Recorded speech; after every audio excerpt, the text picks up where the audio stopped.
Good morning students. प्रज्ञा विद्यालय की online classes में आपका स्वागत है। आज हम यहाँ पे 11वीं कक्षा का भूगोल विषय का फर्स्ट अध्याय यानी कि फर्स्ट चैप्टर करेंगे, जो है भारत की स्थिति। अब सबसे पहले बात करते हैं भारत की स्थिति, यानी कि स्थिति कहाँ पे, भारत की विश्व में स्थिति कहाँ पर है स्थित, भारत कहाँ पर लोकेटेड है पूरे विश्व में। तो इसके लिए सबसे पहले आपको क्या पता होना चाहिए, भारत का अक्षांश और देशांतरीय विस्तार पता होना चाहिए। देखिए यहाँ पे भारत की मुख्य भूमि उत्तर में कश्मीर से लेकर दक्षिण में कन्याकुमारी तक है और पूर्व में अरुणाचल प्रदेश से पश्चिम में गुजरात तक फैली। यानी कि भारत के सबसे उत्तर की अगर मुख्य भूमि की उत्तर की अगर मैं बात करूँ तो वहाँ पर क्या स्थित है, कश्मीर, और दक्षिण में कन्याकुमारी, और पूर्व में बात करें तो अरुणाचल प्रदेश और पश्चिम में गुजरात। अब इनको जानने से पहले सबसे पहले आपको पता होना चाहिए कि भारत में मुख्यतः कौन कौन से अक्षांश और कौन कौन सी देशांतर रेखाएं गुजरती हैं। तो सबसे पहले यहाँ पे देखिए आप अक्षांशीय रेखाएं। भारत की सबसे दक्षिणतम जो अक्षांश वो कितनी है, 8 डिग्री 4 मिनट उत्तर। कितनी है, 8 डिग्री 4 मिनट उत्तर। और भारत की जो सबसे उत्तरी अक्षांश रेखा वो कौन सी है, 37 डिग्री 6 मिनट उत्तर। अब यहाँ पे आप एक चीज़ को नोट करेंगे कि मैंने यहाँ पे लिखा 8 डिग्री 4 मिनट उत्तर और यहाँ पे भी मैंने लिखा 37 डिग्री 6 मिनट उत्तर। इसको जानने से पहले आप एक बार यहाँ पे आएँ। अगर पूरी पृथ्वी की बात करें तो अगर हम गोलार्ध में बांटें तो भारत कितने गोलार्ध में, पूरा विश्व कितने गोलार्ध में बटेगा, उत्तर और दक्षिणी गोलार्ध अगर बांटे तो 2 गोलार्ध बनेंगे, उत्तरी गोलार्ध और दक्षिणी गोलार्ध।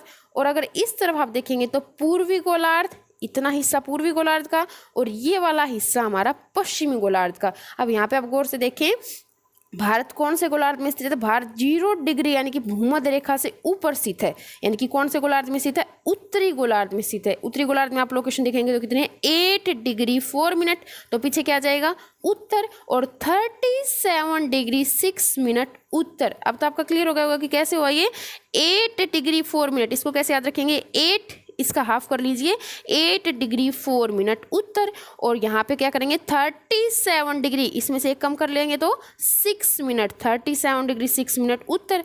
अब बात करते हैं हम देशांतरी विस्तार की, तो कितना है, इससे पहले आप ये गोलार्ध देखें एक बार, पश्चिमी गोलार्ध ये वाला हिस्सा और ये पूर्वी गोलार्ध। तो भारत कौन से गोलार्ध में स्थित है, यहाँ पे पूर्वी गोलार्ध में, तो पीछे क्या आएगा पूर्व। तो यहाँ पे देखिए 68 डिग्री 7 मिनट पूर्व, 68 वहीं आपको करना है, 8 में से कम रखेंगे तो क्या हो जाएगा 7 मिनट, 68 डिग्री 7 मिनट पूर्व। और इधर देखेंगे तो 97 डिग्री 25 मिनट पूर्व। अब एक बार फिर से देखें अक्षांशीय विस्तार क्या है, 8 डिग्री 4 मिनट उत्तर और 37 डिग्री 6 मिनट उत्तर। और देशांतरी विस्तार कितना है, 68 डिग्री 7 मिनट पूर्व और 97 डिग्री 25 मिनट पूर्व। अब यहाँ पे अगर आप देखें तो इन दोनों का अंतराल यानी कि अक्षांशीय जो विस्तार उसका अंतराल लगभग 30 डिग्री का है। और इसी प्रकार अगर हम देशांतरीय विस्तार को देखें 68 और 97, तो इसमें भी कितना अंतराल है, 30 डिग्री का। लेकिन अगर हम दूरी देखेंगे तो उसमें काफ़ी अंतर, वो देखें आप, यदि हम मुख्य भूमि की उत्तर से दक्षिण में दूरी देखें तो वो कितनी हमारी 3214 किलोमीटर, कितनी है 3214 किलोमीटर। और यदि पूर्व से पश्चिम की यदि दूरी देखें तो वो कितनी है 2933 किलोमीटर। लेकिन अभी मैंने आपको बताया कि जो इनमें डिग्री का अंतराल वो कितना है 30 डिग्री। लेकिन ये अंतर कैसे हुआ, इसको मैं आपको बताती हूँ कैसे हुआ। ये इन दोनों में लगभग 300 किलोमीटर का अंतराल है। इस अंतर का प्रमुख कारण इस तथ्य पर आधारित है कि जब हम भूमध्य रेखा से ध्रुवों की ओर जाते हैं, यानी कि आप इधर से जब ध्रुवों की ओर जाते हैं तो क्या होता है, देशांतरी रेखाओं के बीच की दूरी कम होती जाती है। अगर हम देखें पृथ्वी को तो पृथ्वी क्या है, ध्रुवों से चपटी, यानी कि ध्रुवों की ओर जैसे जैसे जाती है तो इसकी दूरी कम होती जाती है। तो इसी कारण से क्या होता है, 2 देशांतर के बीच की दूरी हमेशा भूमध्य रेखा पर क्या रहेगी, ज़्यादा रहेगी, और ध्रुवों पर वहीं दूरी कम होती चली जाएगी।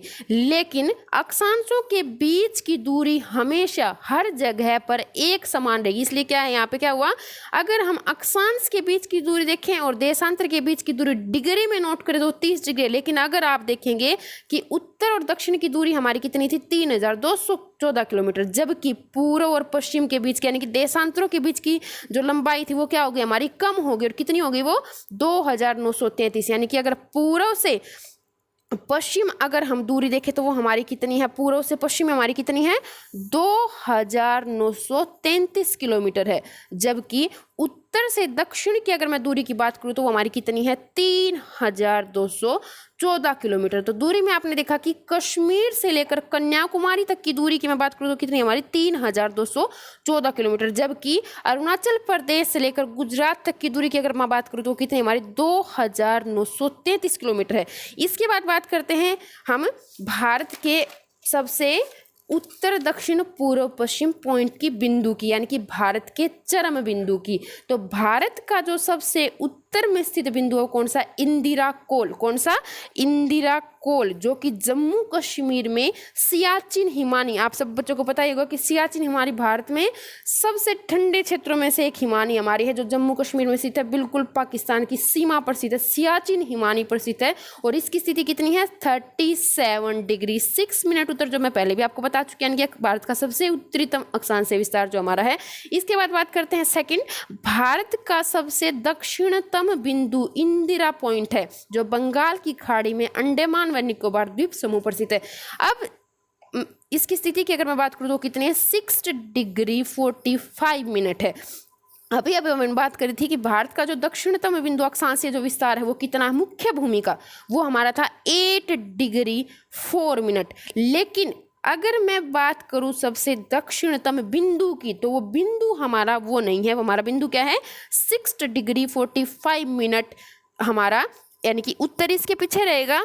और ये कहाँ पर स्थित है, बंगाल की खाड़ी में अंडमान निकोबार द्वीप समूह पर स्थित है। ये मुख्य भूमि में नहीं है, ये समुद्र में स्थित है, इसलिए हम इसे मुख्य अक्षांश नहीं कहते हैं। इसके बाद बात करते हैं भारत के सबसे पूर्वी बिंदु, यानी कि जो हमारा सबसे पूर्वी बिंदु वो कहाँ पर स्थित है, अरुणाचल प्रदेश में किविथू के पास स्थित है। और इसकी लोकेशन भी वही सेम रहेगी, हमने अभी करा था 97 डिग्री 25 मिनट पूर्व, यानी कि पूर्वी गोलार्ध में थे हम। इसके बाद बात करती हूँ मैं भारत के सबसे पश्चिमी बिंदु की, जो गुजरात में सरकरिक है, जो कच्छ के रण में स्थित है। और इसकी लोकेशन वही रहेगी 68 डिग्री 7 मिनट पूर्व, क्योंकि हम पूर्वी गोलार्ध में स्थित हैं।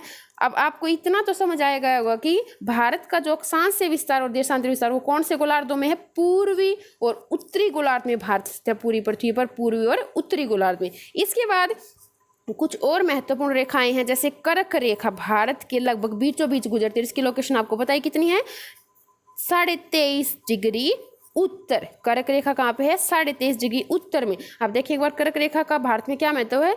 कर्क रेखा भारत के लगभग मध्य से गुजरती है, इसकी स्थिति 23.5 डिग्री उत्तर है। और कर्क रेखा के उत्तर में भारत का क्षेत्रफल अधिक है, जबकि कर्क रेखा का दक्षिणी भाग कम चौड़ा है। अगर आप देखेंगे कि कर्क रेखा के उत्तर में, तो भारत की जो चौड़ाई है वो क्या है, ज़्यादा है। यानी कि आप देखिए गुजरात से लेकर और उधर अरुणाचल प्रदेश तक देखें तो भारत की जो चौड़ाई है वो क्या है, ज़्यादा है। यानी कि कौन कौन से राज्य में लिस्ट में आते हैं, जैसे कि आपका गुजरात है, राजस्थान है, उत्तर प्रदेश है, हरियाणा, पंजाब, जम्मू कश्मीर, उधर जाएंगे तो आप बिहार, पश्चिम बंगाल का आधा हिस्सा और अरुणाचल प्रदेश, असम, ये सभी राज्य भारत में कर्क रेखा के उत्तर में हैं। यानी कि भारत के कर्क रेखा के उत्तर में, अगर कर्क रेखा के उत्तर में अगर हम देखें चौड़ाई, तो वो भारत की ज़्यादा है, क्षेत्रफल जो है वो ज़्यादा है, जबकि कर्क रेखा का दक्षिणी भाग कम चौड़ा है। अब कर्क रेखा के दक्षिण में आप देखेंगे तो मेनली क्या आता है, भारत का प्रायद्वीपीय भाग आता है, प्रायद्वीपीय पठार जिसको हम कहते हैं वो आता है। इसमें आप देखेंगे तो क्या क्या, जैसे महाराष्ट्र है, कर्नाटक है, तमिलनाडु है, तेलंगाना है, मध्य प्रदेश का कुछ हिस्सा है, ये राज्य भारत में कर्क रेखा के दक्षिण में रह जाते हैं। तो अब आपको ये समझ में आया कि कैसे उत्तर में तो क्षेत्रफल क्या है कर्क रेखा के भारत का ज़्यादा, जबकि दक्षिण में कर्क रेखा के दक्षिण में भारत का जो क्षेत्रफल है वो क्या है, कम है। इसके बाद देखिए भारत में कर्क रेखा के मध्य में गुजरने से 2 प्रकार के ताप कटिबंध। अब एक बार कटिबंधों की बात करते हैं। अगर कटिबंध देखें तो कितने मेन कटिबंध है पूरी पृथ्वी पर, 3। अगर तापमान के आधार पर पृथ्वी को बांटे तो उसको 3 कटिबंधों में बांटा जा सकता है, जो आप पहले भी पढ़ चुके हैं, जैसे क्या क्या, उष्ण कटिबंध, शीतोष्ण कटिबंध और शीत कटिबंध। तो देखिए कर्क रेखा कितने डिग्री पर है, 23.5 डिग्री पर। तो सबसे पहले देखिए भारत कर्क रेखा के दक्षिण में जो स्थित है उसमें कौन से कटिबंध में पड़ेगा, वो उष्ण कटिबंध, यानी कि वहाँ का तापमान क्या रहता है, ऊंचा रहेगा लगभग पूरा वर्ष। दक्षिण में उष्ण कटिबंध, जबकि कर्क रेखा के उत्तर में कौन सा कटिबंध है? कोष्ण शीतोष्ण या फिर कहें कि उपोष्ण कटिबंध स्थित है। इसके बाद बात करते हैं कर्क रेखा भारत में कहाँ कहाँ से होकर गुजरती है। तो कर्क रेखा भारत के 8 राज्यों से गुजरती है, जो क्या क्या है? मिजोरम, त्रिपुरा, पश्चिम बंगाल, राजस्थान, गुजरात, मध्य प्रदेश, छत्तीसगढ़ और झारखंड। इसका एक आसान तरीका मैं आपको बताती हूँ, आप कैसे इसको याद रखेंगे। मित्र पर गमछार, आप इस तरीके से भी इसको याद रख सकते हैं, यानी कि मित्र पर गमछार। मी से क्या बनेगा आपका? मिजोरम, त्रि से त्रिपुरा, पै से पश्चिम बंगाल, रे से राजस्थान, गे से गुजरात, मै से मध्य प्रदेश, छह से छत्तीसगढ़ और रे से क्या बनता है? रांची बनता है, जो किसकी कैपिटल है? झारखंड की। यानी कि मित्र पर गमछार अगर आप याद रखें तो मिजोरम, त्रिपुरा, पश्चिम बंगाल, राजस्थान, गुजरात, मध्य प्रदेश, छत्तीसगढ़ और झारखंड, आप इसको याद रख सकते हैं इस तरीके से। मैं आशा करती हूँ कि आपको ये अच्छे से समझ आया होगा और इसको आप अपनी कॉपी में भी उतार सकते हैं अच्छे से इसको याद करने के लिए। धन्यवाद।